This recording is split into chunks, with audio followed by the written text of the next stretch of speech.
Hello नमस्ते, welcome to etc. online. आज के वीडियो में हम लोग पढ़ने वाले हैं एक बहुत ही शानदार poem Hiroshima, written by S Vatsyayan, जिनका पेन नेम अज्ञेय भी है।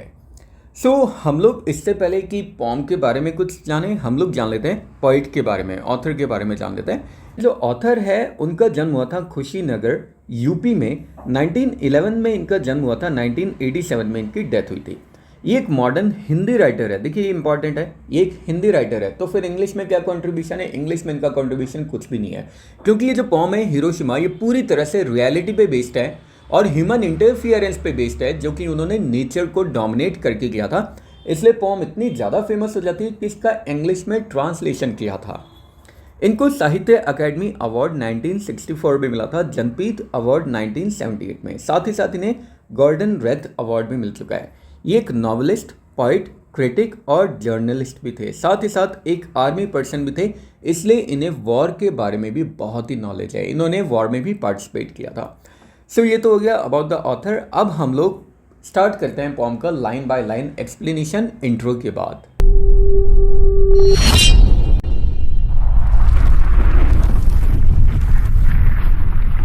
तो चलिए अब हम लोग स्टार्ट करते हैं। जैसा कि मैं बता भी चुका हूँ कि जो पोइट है उनका नाम है एस वत्सयन, पेन नेम उनका है अज्ञेय। इनको अज्ञेय के नाम से जानते हैं।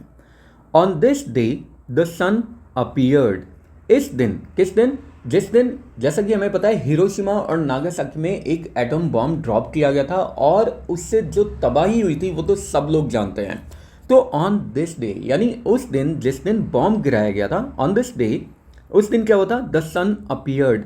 अचानक सूरज प्रकट हुआ था। नो, नहीं, वैसे प्रकट नहीं हुआ था। Not slowly over the horizon. Horizon से धीरे धीरे अपीयर नहीं हुआ था। सन जनरली कैसे अपीयर होता है? अच्छा, होराइजन वो प्लेस होती है, वो इमेजिनरी प्लेस होती है जहाँ पे ऐसा लगता है कि जैसे धरती और आकाश एक जगह मिल रहे हैं, लेकिन ऐसा कभी होता नहीं है। तो यहाँ से सूरज धीरे धीरे धीरे धीरे ऊपर की तरफ आता है ना। तो आज धीरे धीरे ऊपर की तरफ, होराइजन से धीरे धीरे सूरज अपीयर नहीं हुआ था, but right in the city square, बल्कि सूरज अपीयर होता है एकदम शहर के बीचों बीच। मतलब सूरज जनरली क्या होता है, एकदम होराइजन से अपीयर होता है और फिर धीरे धीरे धीरे धीरे करके सिटी के बीच में आता है, मतलब हमारे सर के ऊपर आता है। लेकिन आज तो जो सूरज उदय हुआ था, जो सूरज अपीयर हुआ था शहर के एकदम बीचों बीच, right in the city square, शहर के एकदम बीचों बीच। अ ब्लास्ट डेजल, डेजल मतलब होता है चमक। पोर ओवर मतलब होता है बरसना। अब जैसे ही सूरज अपीयर हुआ, ब्लास्ट मतलब होता है धमाका, चमक का एक धमाका चारों तरफ अपीयर हुआ, मतलब चारों तरफ चकाचौंध फैल गई। अचानक से एक चमक फैल गई। Not from the middle sky, और ये चमक क्योंकि नेचुरल सूरज से तो थी नहीं, तो ये चमक मिडल स्काई से नहीं आ रही थी, आसमान के बीचों बीच से नहीं आ रही थी। कहाँ से आ रही थी? But from the earth. Torn मतलब होता है फटना। रैगिडली मतलब होता है अस्त व्यस्त, उबड़ खाबड़, open. Not from the middle sky, ये जो चमक आ रही थी ये मिडल स्काई से नहीं आ रही थी, आसमान के बीच से नहीं आ रही थी, बल्कि ये कहाँ से आ रही थी? बट फ्रॉम द अर्थ, ये अर्थ के बीच से आ रही थी। टॉर्न रैगिडली ओपन, अर्थ जिसको फाड़ के ये चमक आ रही थी। मतलब जैसे ही एटम बॉम्ब गिरता है तो जहाँ पे, जिस जमीन पे गिरता है वहाँ पे बहुत बड़ा सा गड्ढा हो जाता है, तो ऐसा लगता है कि जैसे उस गड्ढे के बीच में से बॉम्ब निकल रहा हो। तो ये चमक एकदम धरती के बीचों बीच से आ रही थी। Human shadow dazed and lost. अब इंसान की जो परछाई थी वो अचानक से, डेज्ड मतलब होता है सरप्राइज होना, सरप्राइज मतलब यहाँ पे डेज्ड का हम दूसरा मीनिंग देखते हैं और डेज्ड का दूसरा मीनिंग होता है चमकना। ह्यूमन शैडोज, इंसान की जो परछाई थी एक पल के लिए चमकी, एंड लॉस्ट, और फिर लॉस्ट हो गई, खो गई। पिच्ड इन एवरी डायरेक्शन, हर एक डायरेक्शन में फैल गई। यानी जो इंसान होता है, जो ह्यूमन होता है, उसकी हमें यहाँ पे जमीन पे परछाई दिखाई देती है ना। अब जब ह्यूमन ही नहीं रहेगा तो फिर ये परछाई भी तो ऑब्वियसली नहीं रहेगी ना। इंसान की जो शैडो थी वो अचानक से चमकती है एक पल के लिए। मतलब जैसे सूरज निकलता है ना, इस तरफ सूरज निकल रहा है, सनराइज इस तरफ आएगी तो परछाई इस तरफ गिरेगी।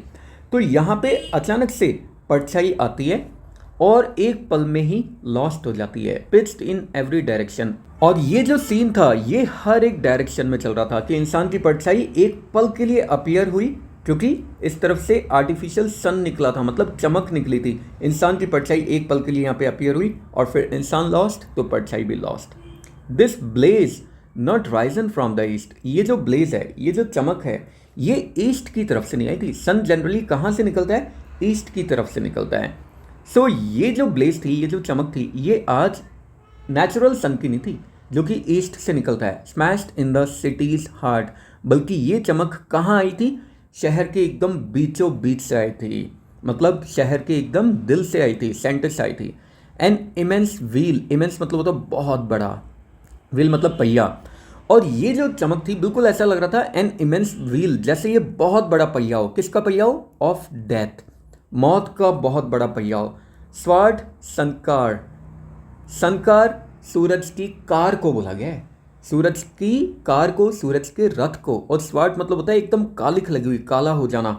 सो ऐसा लग रहा था कि जैसे एक मौत का बहुत बड़ा पहिया हो, और वो मौत का बहुत बड़ा पहिया किसका था? सूरज की कार का, सूरज के रथ का, मौत का बहुत बड़ा पहिया स्पिनिंग डाउन, घूम रहा है, and about in every direction, हर एक डायरेक्शन में घूम रहा है। मतलब ऐसे लग रहा है कि जैसे सूरज का मतलब मौत का एक बहुत बड़ा पहिया, और ये मौत का बहुत बड़ा पहिया है सूरज के रथ का। मतलब वो सूरज जो अभी अभी एटम बॉम्ब से वो जो चमक निकले उसको सूरज बोला गया है। तो उसका जो पहिया है, अभी एटम बॉम्ब से जो चमक निकली है, सूरज से जो चमक निकलती है वो हमें जीवन देती है, लाइफ देती है। लेकिन एटम बॉम्ब से जो चमक निकल रही है वो हमें मौत देती है। तो मौत का ये जो पहिया है, ऐसे लग रहा था जैसे सूरज के रथ का ये पहिया बिल्कुल मौत का पहिया हो, जो कि घूम रहा है और हर एक डायरेक्शन में बरसा रहा है। क्या? मौत बरसा रहा है हर एक डायरेक्शन में। Instant of a sun's rise and set, instant मतलब होता है एक पल के लिए, एक पल के लिए सन राइज हुआ और सेट हुआ। जनरली सन क्या होता है? धीरे धीरे राइज होता है और फिर एक तरफ जाके धीरे धीरे सेट हो जाता है, मतलब 8-10 घंटों में। लेकिन यहाँ पे एक पल के लिए वो चमक निकली थी। तो वो जो आर्टिफिशियल सूरज था एटम बॉम्ब का, एक पल के लिए राइज हुआ, उदय हुआ, और दूसरे पल में सेट हो गया, अस्त हो गया। विजन एनिहिलेटिंग, एनिहिलेटिंग मतलब होता है विध्वंसकारी, यानी विनाशकारी, यानी बहुत ही ज़्यादा प्रॉब्लमेटिक। विजन मतलब दृश्य, विजन एनिहिलेटिंग मतलब ये जो सीन था ये बहुत ही ज़्यादा प्रलयंकारी, मतलब ये जो सीन था ये बहुत ही ज़्यादा विनाशकारी सीन था। फ्लेयर मतलब होता है आग की लपटें, और ये विनाशकारी आग की जो लपटें थी, वन कंप्रेस्ड आफ्टरनून, ऐसा लग रहा था जैसे एक कंप्रेस्ड आफ्टरनून की तरह हुई, आफ्टरनून दोपहर की तरह। अच्छा, कंप्रेस्ड आफ्टरनून क्यों बोला गया? जनरली जब सूरज निकलता है मॉर्निंग में तो वो धीरे धीरे यहाँ पे जाता है, नून होता है, और नून का जो टाइम होता है, आफ्टरनून का टाइम, वो होता है करीब 3-4 घंटे का। तो 3-4 घंटे का ये आफ्टरनून का टाइम होता है, मतलब जब हमें सबसे ज़्यादा गर्मी लगती है, सबसे ज़्यादा हीट लगती है।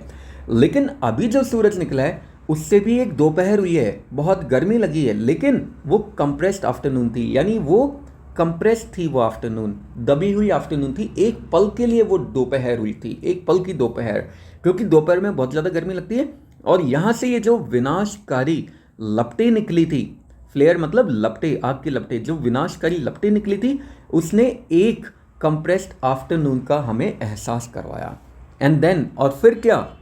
It was not human shadows that lengthen, paled and died. Pale मतलब वैसे पीला पड़ना होता है, बट यहाँ पे फीका पड़ना।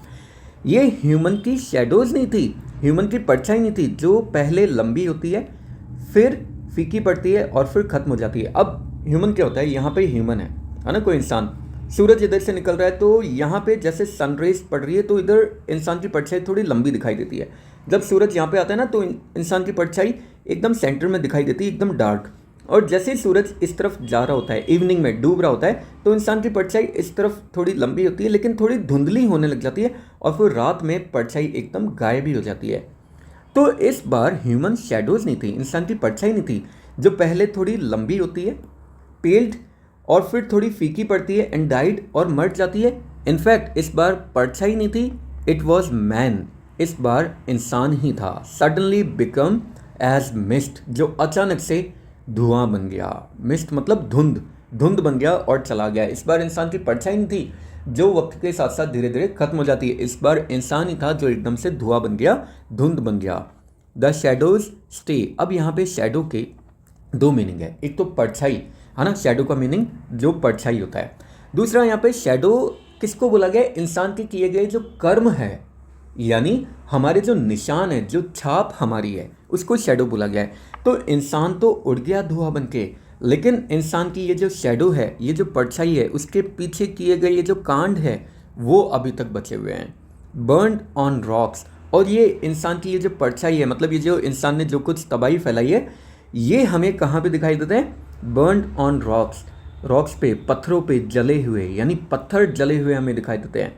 Stones of these vacant streets, ये जो वेकेंट मतलब होता है खाली, ये जो खाली हो गई गलियां हैं, इसमें जो पत्थर पड़े हुए हैं, पत्थर मतलब इसकी जो रोड है जो एकदम सुनसान पड़ी हुई है, यहाँ पे हमें दिखाई देती है, क्या दिखाई देती है? इंसान के कर्मों की शैडो, इंसान के कर्मों की छाप दिखाई देती है। The sun conjured by man, conjured मतलब होता है प्रकट करना, कन्वर्टेड, कन्वर्टेड मतलब कन्वर्ट करना, man into air, to nothing. The sun conjured by man, वो सन, वो सूरज जिसको मैन ने प्रकट किया था, इंसान ने प्रकट किया था, कन्वर्टेड, उसने कन्वर्ट कर दिया मैन इनटू एयर, इंसान को ही एयर में, हवा में, टू नथिंग, नथिंगनेस में। यानी वो सूरज जो इंसान ने ही प्रकट किया था, उस सूरज ने इंसान को ही हवा बना दिया, इंसान को ही उसका अस्तित्व खत्म कर दिया। नथिंगनेस मतलब उसका अस्तित्व खत्म कर दिया। White shadows sinked on the black rock give back man's witness, witness मतलब होता है सबूत, टू हिमसेल्फ। और अब जो ब्लैक रॉक है, जो उस धुएं से काले पड़ चुके जो पत्थर है, उस पर वाइट शैडो हमें दिखाई दे रही है। वाइट शैडो क्यों दिखाई दे रही है? क्योंकि इंसान राख बन चुका है, और जो राख होती है ना, राख वो वाइट कलर की होती है। तो इंसान तो राख बन चुका है, और उसकी राख उन काले पड़े हुए जले हुए पत्थरों के ऊपर पड़ी हुई है, गिव बैक, जो हमें ये इस बात का सबूत दे रही है, मैंस विटनेस टू हिमसेल्फ, इंसान को खुद इंसान का सबूत दे रही है कि तुम्हारे साथ ही जो कुछ किया है वो इंसानों ने ही किया है। तो इस लास्ट वाली लाइन का मतलब क्या है? लास्ट वाली लाइन का मतलब है वाइट शैडोज, वो इंसान की जो राख, synced on the black rock, जो कि काले जले हुए पत्थरों पे पड़ी हुई है, गिव बैक, ये हमें दे रही है इन्फॉर्मेशन, किसकी information? Man's witness to himself, इंसान के सबूत का इन्फॉर्मेशन हमें दे रही है, मतलब इंसान ने जो तबाही मचाई है। और इसी के साथ ही पोम यहीं पे एंड हो जाती है। आई होप आप लोगों को समझ में आ गई होगी। फिर भी अगर कोई डाउट, कमेंट या सजेशन है, कमेंट बॉक्स में ड्रॉप कर देना। हाँ, इंस्टाग्राम पे मुझे ज़रूर फॉलो कर लेना, नया अकाउंट बनाया है। इसी तरह के मज़ेदार वीडियो के लिए बने रहिए ATC ऑनलाइन के साथ। नेक्स्ट वीडियो तक के लिए have a good day, take care, bye bye, जय हिंद, जय भारत, राधे राधे।